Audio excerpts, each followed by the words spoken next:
अचानक वर्षा आ जाती तो थाली बेले ऐसे जूठे सूचे बाहर भी आंगन में रखे रहते थे।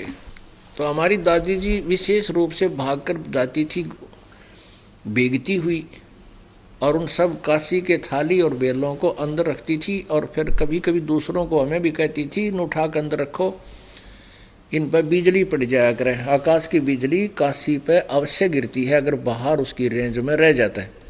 तो ऐसे ही वेद बता रहे हैं कि वो परमात्मा जैसे बिजली उस थाली पर, काशी धातु पर ही गिरती है, उसको ही आधार बनाकर यहाँ आती है, ऐसे ही वो परमात्मा उन श्रेष्ठ आत्माओं को ही मिलता है।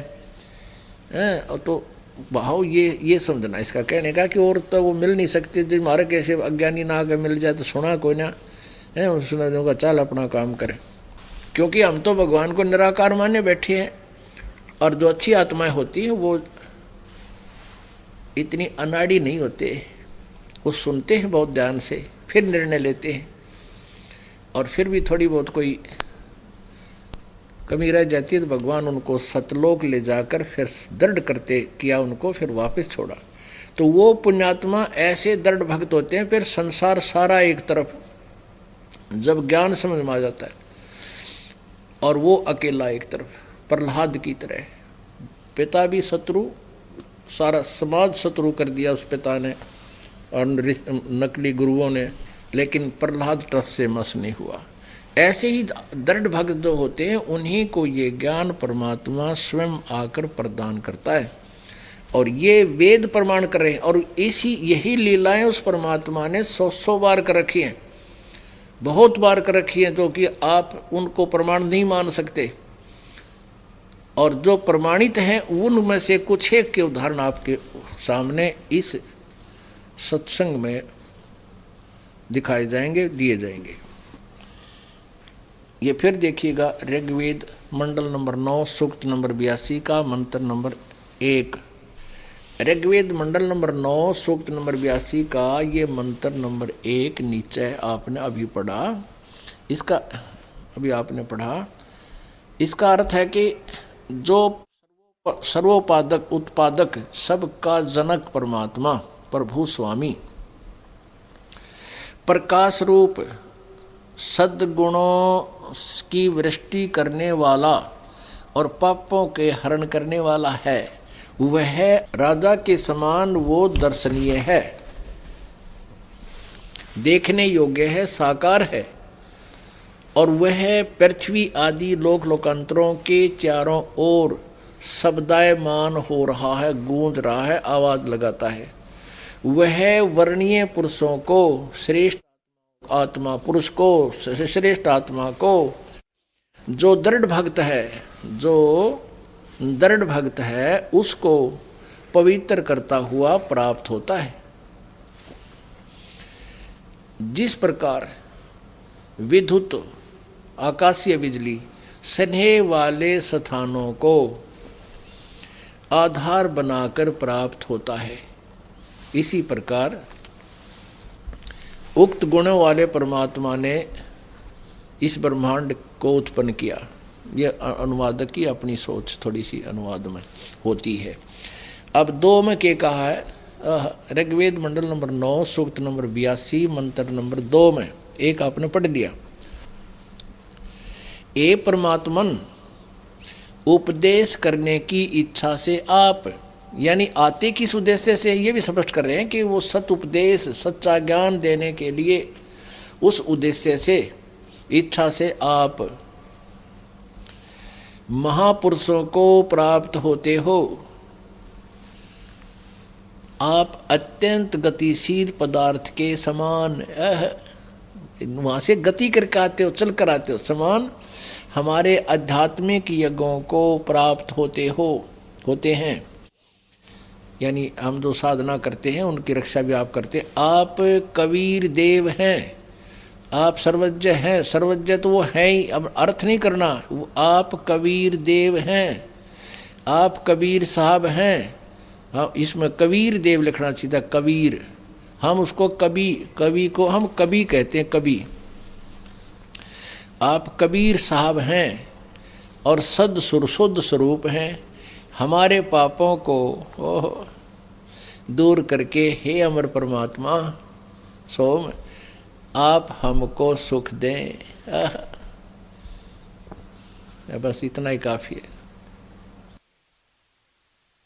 अब तीसरा और देखिएगा, ऋग्वेद मंडल नंबर 9 सूक्त नंबर 82 का मंत्र नंबर तीसरा भी यही प्रमाण दे रहा है कि पवित्र यज्ञों में रक्षा से आप प्राप्त होते हैं और पृथ्वी आदि लोकांतरों में गति करते हुए, यानी वहाँ से चलकर आते हैं। और सर्वव्यापक नहीं है, आप है माने आप स्वयं गतिशील होकर विराजमान होते हैं। भाई इतना ही देखना। अब यहाँ हमने जो निष्कर्ष निकालना था, आज जो ये 4 दिन का सत्संग प्रारंभ हो रहा है पुण्यात्माओं, अब यह भूमिका बनी है और इतने ये 2 घंटे हो गए। अब सत्संग रात में शुरू होगा।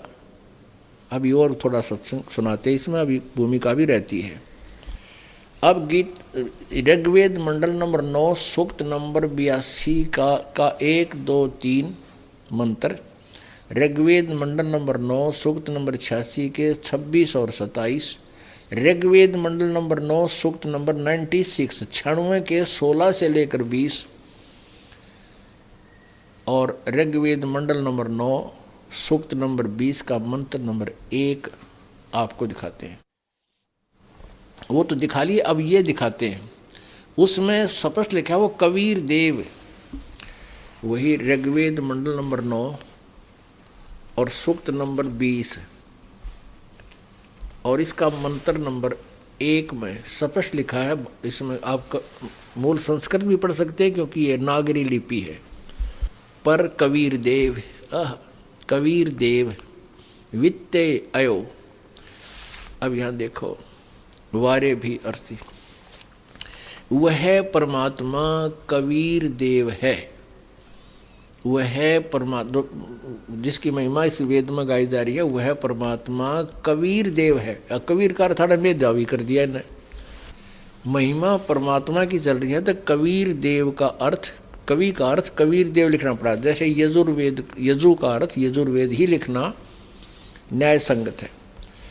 कबीर देव है, सबका रक्षक है, विद्वानों की तृप्ति के लिए, विद्वानों की तृप्ति के लिए अर्थात ज्ञान देने के लिए, ज्ञान को देता है। अब यहाँ है वो, ये ज्ञान देता है, ज्ञान को देता है, यानी वहाँ से चलकर आता है तभी तो ज्ञान देता है। और सहनशील है। परमात्मा के साथ कितने जुल्म हुए थे कबीर जी के साथ, उसकी लीलाएं आपको रह रहकर सुनाते रहते हैं, लेकिन उन्होंने किसी को बद्दुआ नहीं दी। सहनशील है, संपूर्ण दुष्टों को संग्राम में तिरस्कृत करता है। आध्यात्मिक ज्ञान के युद्ध में, आध्यात्मिक ज्ञान के युद्ध में सबको हराता है, नष्ट कर, उनकी ज्ञान का नाश कर देता है। ये वो मारने वाला नहीं है। वो परमात्मा पूर्ण ब्रह्म, सारी सृष्टि का रचनहार, कुल मालिक, सतलोक से चलकर यहाँ आता है, अपनी प्यारी आत्माओं को मिलता है। उन दृढ़ भक्तों को, पुण्यात्माओं को मिलता है जो दृढ़ भक्त होता है और उसको अपने अध्यात्म ज्ञान से परिचित कराता है। उनमें से कौन कौन है वो महान आत्माएं? आधा दर्जन से दास परिचित है, जिनको वो परमात्मा सतलोक से चलकर आकर यहाँ मिला और फिर उनको लेकर के उनकी आत्मा को सचखंड लेकर पहुँचा। सचखंड सतलोक से उनको फिर वापस छोड़ा उसी शरीर में। उन प्यारी आत्माओं ने फिर परमात्मा द्वारा दिए गए ज्ञान का डंडोरा पीटा। परमेश्वर की उस सच्चिदानंद घन ब्रह्म की वाणी में लिखा है, चारों युग में संत पुकारे, कूक कहा हम हेल रे, हीरे माणक मोती बरसे, ये जग चुगता ढेल रे।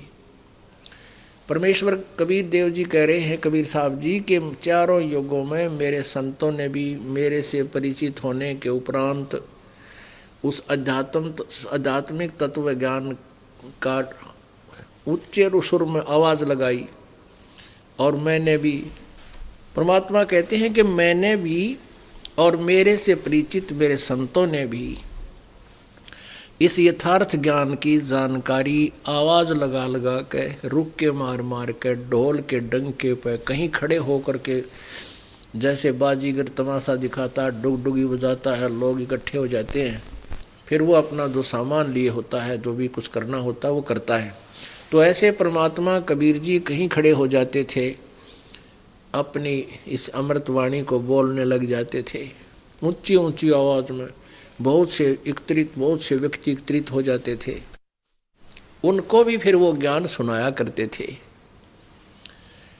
इसी प्रकार वेदों में लिखा कि वो परमात्मा अपनी वाणी को ऊंचे स्वर में उच्चारण करके कविताओं के माध्यम से, लोकोक्तियों के माध्यम से बोलता है, जिस कारण से वो कवि भी कहलाता है। तो उन किन किन को मिले? चारों युग में संत पुकारे, कूक कहा हम हेल रे, हीरे माणक मोती बरसे, ये जग चुगता डेल रे। डेल माने डले। सत्य भक्ति, सत्य मंत्र, यथार्थ ज्ञान रूपी मोतियों, हीरे और मोती हैं, और शास्त्र विधि को त्याग कर मनमानी पूजाएं आचरण वो डले हैं।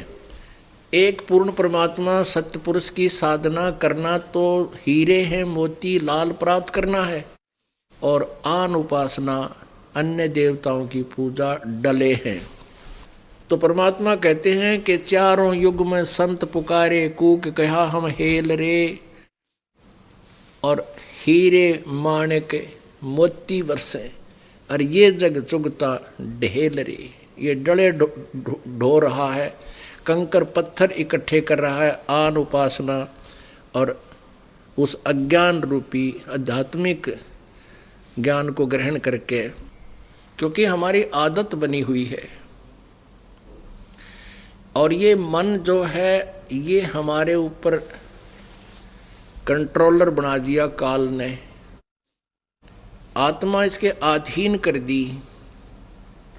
अब इस आत्मा को अज्ञान से इतना परिपूर्ण कर दिया, ये अपने स्वरूप से भी, अपनी सामर्थ्य से भी अपरिचित होगी, और इस काल के द्वारा दिए गए ज्ञान से इतनी भयभीत रहता है, ये आत्मा डरता रहता है, जीव बना दिया। और कोई इसको यथार्थ ज्ञान देने की चेष्टा करता है तो मन कहता नहीं नहीं, चल चल, इस आत्मा को लेकर के घसीट ले जाता है। और जहाँ बकवादें होती हैं, ये आत्मा को घसीट ले जाता है, वहाँ भी कहता नहीं यहाँ ठीक है, यहाँ सुनेंगे। अब जैसे हम पहले पूजाएं करते थे, हनुमान जी का हनुमान चालीसा करते थे, और भी कोई मंत्र जाप जैसा भी जिसने बताया वैसा ही हम कर लिया करते थे। श्रीमद् भगवत गीता जी का पाठ भी हम करते थे, मंगलवार का व्रत भी रखता था ये दास। और भी बहुत से भक्त हैं ऐसे जो व्रत भी रखते थे। तो यदि कोई एक व्रत रख रहा है तो उसको कोई कह देना, कोई सोमवार का व्रत रख रहा है उसको कह दे शुक्रवार का व्रत और लाभ देता है, तो शुक्रवार का तुरंत शुरू कर देता था। और कोई कहीं पीर पूजने जा रहा है, दूसरा उसको कह दे कि वहाँ सालासर चलो, वहाँ बहुत लाभ होता है, वहाँ भी चला जाता है। और जो सालासर जा रहा होता है उसको कह दे कि वहाँ पीर की मंडी पे माथा टेक दे, मौज माच जाती, वहाँ भी चला जाता है। कोई कुछ मंत्र जाप कर रहा है तो उसको कोई कह दे कि ये मंत्र बहुत फायदेमंद है, उसका भी जाप करने शुरू कर देता है। और जब इसको ये कहा जाता है कि ये साधनाएं जो आप जी कर रहे हो कति गलत हैं और ये साधना बिल्कुल ठीक है, जो सच्ची साधना बताई जाती है, तो ये मन सटराई कर जाता है, अड़ियल घोड़े की तरह चारों पैर अड़ा कर खड़ा हो जाता है। ना ना ना, ऐसा कहाँ दिखा, किसने देखा है, कहाँ लिखा है? तो लिखा हुआ दिखा दिया जाता तो भी ना मानते। अब जो लिखा हुआ देखकर भी नहीं मानते और उन अनाड़ी अज्ञानी संतों के फंसे हुए हैं, उनके बारे में परमात्मा की वाणी में परमात्मा का आदेश है कि वो चातुर प्राणी चोर हैं, मूढ़ मुग्ध हैं ठोठ, और वो संतों के नहीं काम के, उनको दो गलजोट है। और जानबूझ साची तो जाए, आख्या देख के इन सदग्रंथों के प्रमाणों को, और फिर भी यहाँ नहीं आता है, उस नहीं त्यागता उस शास्त्र विरुद्ध साधना को।